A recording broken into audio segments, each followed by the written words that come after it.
to speak a few words, please. కాదు, నేను ముందుగా సరాల గురించి చెప్దామని తీసుకున్నాను.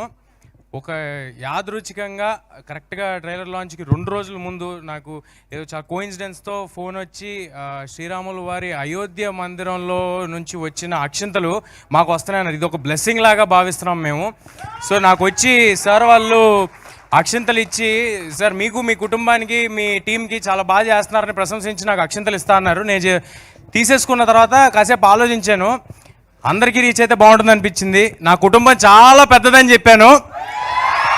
వాళ్ళందరికీ అందజేయాలంటే ఏం చేయాలి సార్ అంటే, మీరు ఎంతమందికి అందజేస్తా అంటే అంతమందికి మేము అందజేయడానికి మీకు తోడుంటామన్నారు. సో సార్ వాళ్ళ విశ్వ హిందూ పరిషత్ నుంచి వాళ్ళు పెట్టిన ఈ అక్షింతలు అందరికీ పంచడానికి పెట్టిన పేరు ఇంటింటికి అయోధ్య అక్షింతలు, గడప గడపకి అయోధ్య అక్షింతలు అని పెట్టారు. ఇప్పుడు మన సినిమాతో మనందరం కలిసి గడప గడపకి అయోధ్య అక్షింతలు హనుమాన్ సహకారంతో అని చెప్దాం. Thank you. ఈ అక్షింతలు వచ్చిన వాళ్ళందరికీ కూడా చేరేలాగా నేను చూస్తానండి. కానీ ఇవి మాత్రం జనవరి 22 ప్రాణప్రతిష్ఠ జరిగిన తర్వాత మాత్రమే అయోధ్యలో మనం ధరించాల్సి ఉంటుంది. దాన్ని గమనించండి, కుదిరినంత మందికి చెప్పండి. థ్యాంక్